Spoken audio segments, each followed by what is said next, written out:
Բարև ձեզ հարգելի հետևորդներ, մենք գտնվում ենք Վրաստանում, ձեզ մի շարք հետաքրքիր հարցազրույցներ ենք ներկայացնելու եւ այսօր զրուցելու ենք Լևոն Չիդիլյանի հետ, ով Վիրահայոց թեմի Հայարտուն կենտրոնի նախկին ղեկավարն է։ Հետևում եք, թե ինչ է կատարվում Հայաստանում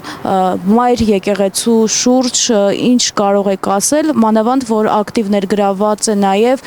եկեղեցու դեմ գործողություններում Վիրահայոց թեմի նախկին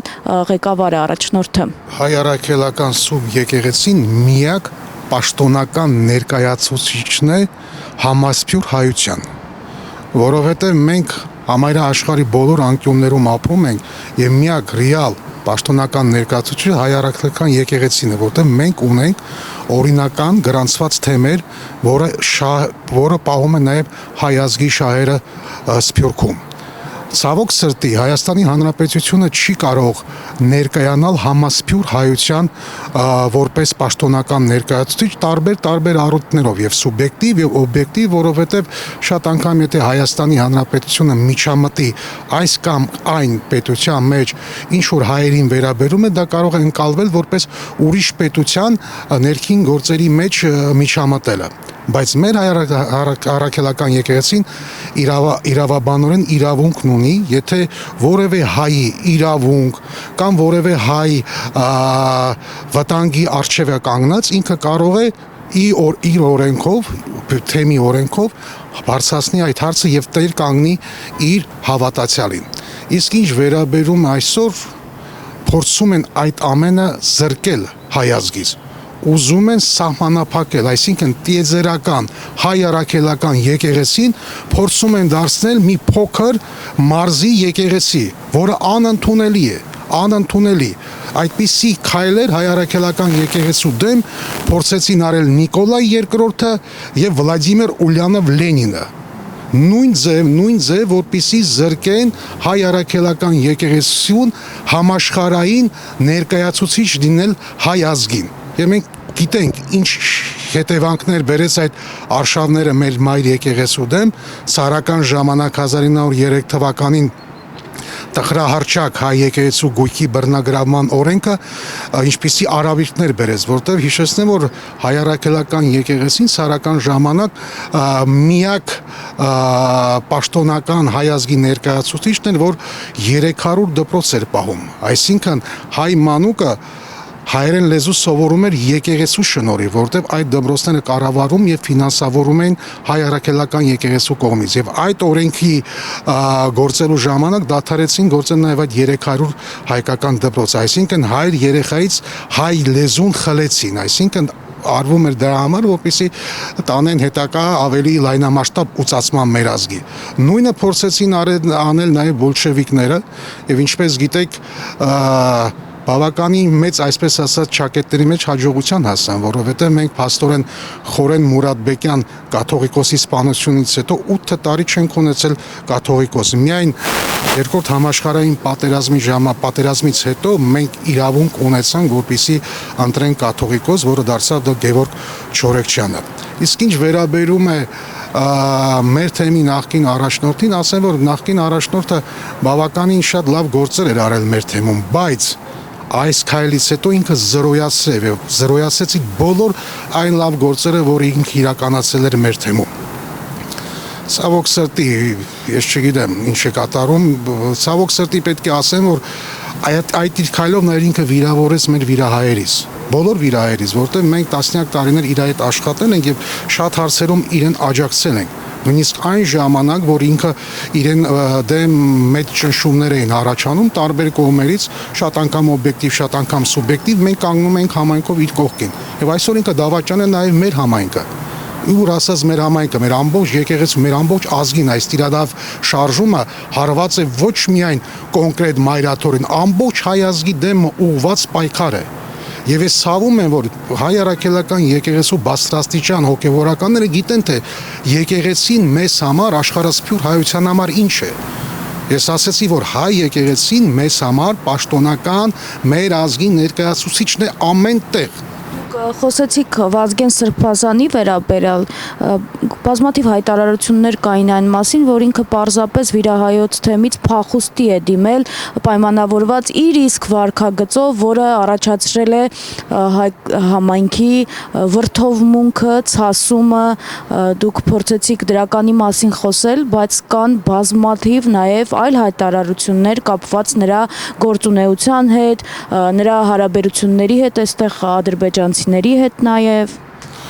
Այո, այդ ամբողջը դուք կարող եք նայել թերթել 2015, 17, 18 թվականների մամուլ, այդ բոլորը այդ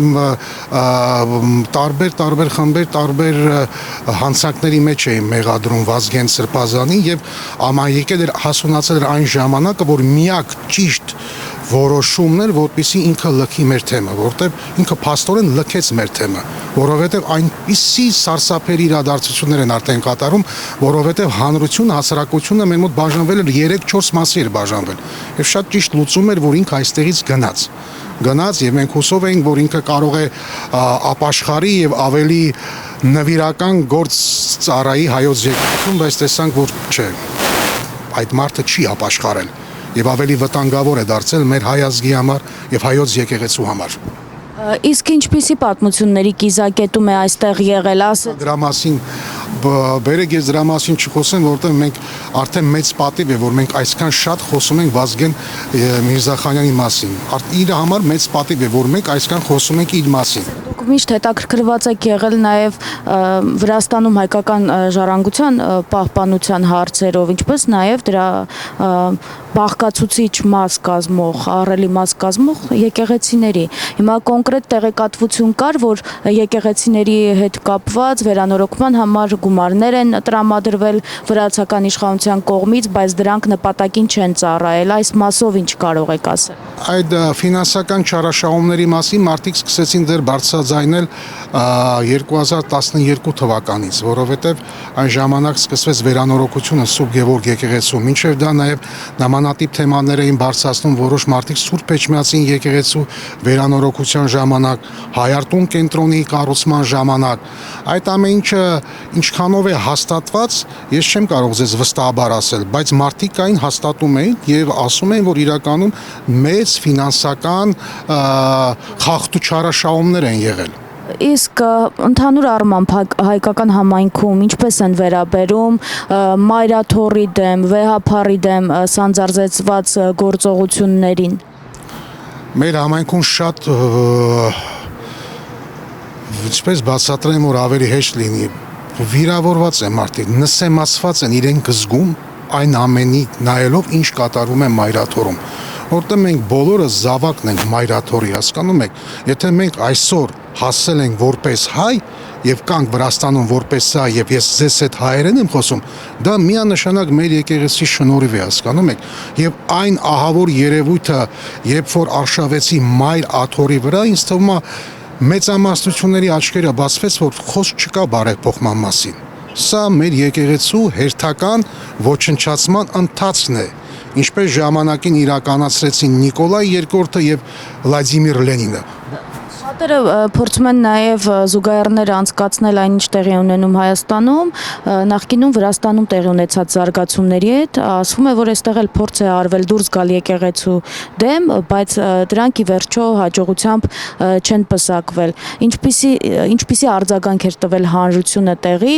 որ այդ գործողությունները հաջողությամբ չէին պսակվել եւ նմանությունները որոնք են, քանի որ դուք ավելի լավ եք տիրապետում այստեղ իրավիճակին, խնդրում եմ ներկայացրեք։ Վրաստանում նույնպես նախորդ իշխանության ժամանակ մի հսկայական նաև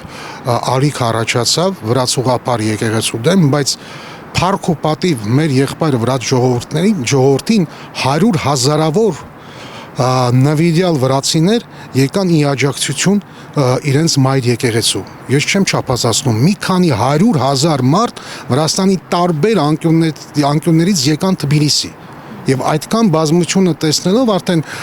պետությունը հասկացավ, որ շատ վտանգավոր թեմայի է ինքը կապել։ Չի կարելի, որտեղ մեր եկեղեցիները, ինչպես հայ եւ ինչպես վրաց եկեղեցին 2000 տարի մեզ նվիրված ծառայում են, հասկանում եք, եւ ինչ որ սուտ նոր օրակարգերով իրենք չեն կարող մեր մեջ ոչնչացնել մեր եկեղեցին։ Նույնիսկ կոմունիստական շրջանը մեր այս երկու եղբայր ազգերի մեջ չոչնչացրեց մեր եկեղեցին։ Ինչքան որ այդպիսի άρχելի բռնաճնշումներ եղան։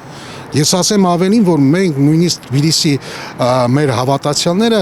կոմունիստական ժամանակ նույնպես մեծ մասամբ պսակադրություն էին անում եկեղեցում, որ արգելված էր։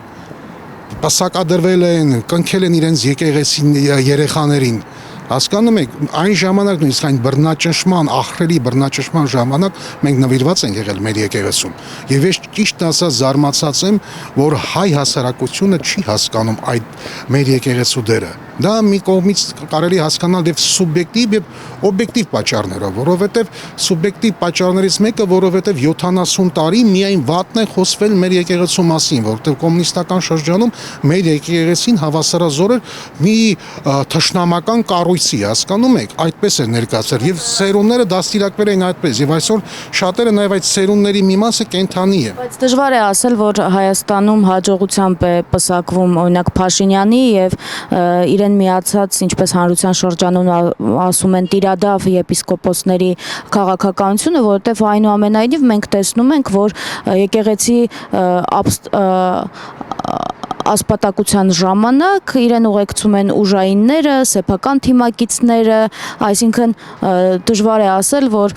հենց հավատացյալ ժողովուրդն է գնում այդ քաղաքականությունը իրացնելու ճանապարհով։ Իմանայք, եթե մի իշխանության դեմ դուրս է գալիս իր քաղաքացիների 100-150 հազարը, այդ իշխանությունը պետքա, չգիտեմ, ինքնասպանություն գործի, որ այդ հասարակության դեմ գնա։ Այսինքն ես ինչ եմ ասում, իհարկե շատ ուրախ եմ, որ հազարավոր մարդիկ պաշտպանում են մայրաթորը, բայց թիվը շատ քիչ է։ Եթե այսօր, եթե ինչ որ մեկ հայ իրեն դեռ հայ է զգում եւ արժանապատվություն կա իր մեջ, ինքը պետք է իր հստակ խոսքով եւ գործով կանգնի մայր եկեղեցու կողմը, որտեղ վաղը կարող է ուշ լինել, հասկանում եք։ Եթե ինչպես Վրաստանի օրինակով 150,000 մարդ Վրաստանի տարբեր վայրերից եկավ Թբիլիսի եւ աջակցեց իր եկեղեցուն, եթե այդպիսի դրսևորում լիներ Հայաստանում, միանշանակ կնահանջեր, նույն րոպեին կնահանջեր իշխանությունը եւ այդ տիրադավները կշպրտվեին պատմության գիրք։ Եվ ես վստահ եմ, որ իրենք, ինչպես նաև կոմունիստների ժամանակ օգտագործվեցին մեր նվիրյալ Աշոտ Սրբազանը եւ Բենիկ Վարդապետը, որ նրանց մասին համերը ոչ ոք արդեն չգիտի իրենց մասին, որտեղ միայն պատմաբանները գիտեն, որ այդպիսի մարդիկ են եղել, որոնք գործել են կոմունիստների աջակցության մեր եկեղեցու դեմ։ Իրենք կարգալույց եղան եւ շպրտվեցին պատմության աղբանոց։ Նույնը լինելու այս տիրադավների հետ, միանշանակ, որտեղ իրենք ոչ միայն եկեղեցուն են դավաճանել, իրենք նաեւ մեր ազգն են դավաճանել, հասկանում եք։ Ես ազգ եկեղեցի ես հասկանում եմ, դա մի ընդհանուր երևույթ, հասկանում եք։ Մենք ի շնորհիվ մեր եկեղեցուն ենք որպես ազգ մնացել այսօր, հասկանում եք։ Եվ դա չի կարելի ուրանալ։ Մեր եկեղեցին միշտ ասել է մեր մայրն է։ Մեր մայրը կարող է որոշ սխալներ թույլ տա։ Մեր մայրը մենք կարող ենք նեղանալ մեր մորից, ասելով որ գիտեք ինչ, մեր մայրը ավելի քիչ է մեզ ուշադրություն դարձնում, կամ մի զավակին ավելի է սիրում կամ պակաս, բայց ոչ ոք իրավունք չունի մեր մորը հարվածի եւ նամանավանդ փորձի օտարների օրինակով սպանի մեր մորը։ Իսկ պետությունը որքանով է հետաքրքրված, թեկուզ հենց Հայաստանը որքանով է հետաքրքրված, թեկուզ հենց Վրաստանում մեր ունեցած պատմամշակութային ժառանգությամբ։ Նայեք, նախորդ իշխանության ժամանակ ավելի ինտենսիվ էր կապը Մայր Հայաստանի հետ, որտեղ գործում էր հստակ Սփյուռքի նախարարություն։ Սփյուռքի նախարարությունը հազարավոր վրացահայ երիտասարդների եւ պատանիներ ընդգրկում տարբեր ծրագրերին։ Այսինքն դա կար իմ Հայաստան փառատոն, հետո դարձավ մեկ ազգ մեկ մշակույթ, հետո իմ Հայաստան փառատոն, Արիտուն հսկայական ծրագիրը, որ մի քանի հազար երեխա է մասնակցում։ Այսօր այդ ծրագրերի մի մասը առասարակ գոյություն չունի, մնացել է Արիտունը մի քիչ փոքր ուրիշ ֆորմատով եւ մի 10-15 անգամ ավելի քիչ երեխաներ են ընդգրկում կոնկրետ Վրաստանից այդ ծրագրերի մեջ։ Ասեմ, որ բավականին պակասել է կապը, նամադամատ Արցախյան պատերազմից հետո կապը համարյա պակասել է։ Նախորդ ժամ նույնիսկ Նիկոլ Փաշինյանը մինչև պատերազմը, որ գալիս էր Վրաստան, անպայման հանդիպում էր ունենում, նախորդ իր, ինչպես նաև նախորդ պաշտոնյաները անպայման իրենք օրակարգում ունեին հանդիպում Վրաստանի հայ համայնքի ներկայացուցիչների հետ։ Ես Արցախյան պատերազմից հետո չեմ հիշում, որ մեկ հանդիպում կայացած եղնի հայ համայնքի հետ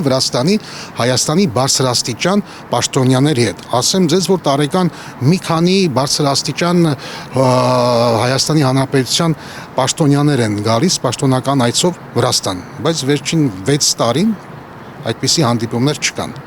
Իրենք ինձ թվում է որոշ բանից վախենում են նաև սուր հարցերից, որ հուզում է մեզ որպես հայ մարդիկ, ինչ կատարվեց Արցախում եւ այլն։ Ինձ թվում է այդպես, իրենք փախնում են պատասխանատվությունից։ Շատ հաճախ Սփյուռքին ուղված, Սփյուռքի համայնքներին ուղված կոչեր կան, որ պետք է ել ավելի ակտիվորեն իրենց դիրքորոշումը հայտնեն, որովհետև այնուամենայնիվ բոլորը իրենց մասնակցությունն են ունեցել Նիկոլ Փաշինյանի հաջողությանը սկզբում, երբ որ այսպես կոչված հեղափոխությունը տեղի ունեցավ, եւ հիմա պետք է ցույց տալ, որ ողջ հայությունը համաձայն չի նրա վարած քաղաքականության հետ, որտեղ սկզբում կորցրել ենք Արցախը, հետո ունենք տարածքներ, որոնք գտնվում են Հայաստանում հակառակորդի օկուպացիայի ներքո, բայց այդ հարցը մոռացության է մատնված, հիմա անցել են եկեղեցուն։ Նայեք, այսօրվա Հայաստանի Հանրապետությունը ստեղծված է մեծամասամբ սփյուռքահայերի մեր պապերի այրունով, մեր պապերի մշակույթով, եւ մեր պապերի երազներով եւ հույսերով եւ հույզերով է ստեղծված այդ պետությունը։ Մենք այսօր ցավոք սրտի չենք ապրում Հայաստանում, դա մեր որոշումը չի եղել։ Ես օրինակ արդեն 10-րդ սերունդը ապրում եմ Վրաստանում եմ ապրում, բայց իմ նախնիները միշտ կսերտ կապ եմ ունեցել եւ Սարդարապատի պատերազմին են մասնակցել իմ նախնիները եւ այլն։ Հասկանում եք, այսօր Հայաստանի Հանրապետությունը փորձում է անջրպետ առաջացնել Սփյուռքի եւ մայր հայրենիքի միջև։ Այդ անջրպետը հստակ երևում է։ Նույնիսկ եթե մենք մեր մտահոգությունն ենք հայտնում, մեզ ասում են դուք ինչ կապ ունեք, դուք Հայաստանի Հանրապետության քաղաքացի չեք եւ դուք իրավունք չունեք ձեր դիրքորոշումը եւ ձեր կարծիքը ունենալ, ինչ կատարում է մայր հայրենիքում։ Հասկանում եք։ Ես հիշեցնեմ, որ առանց հայարակելական եկեղեցու եւ մայր Հայաստանի նման ենք աշնան տերևի, որ նույնիսկ փոքր քամուց կարող ենք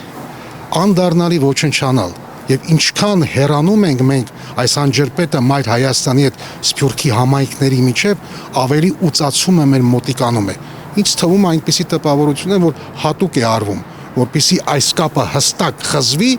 եւ համայնքները տրվեն ինքնաոչնչացման։ Շնորհակալ եմ։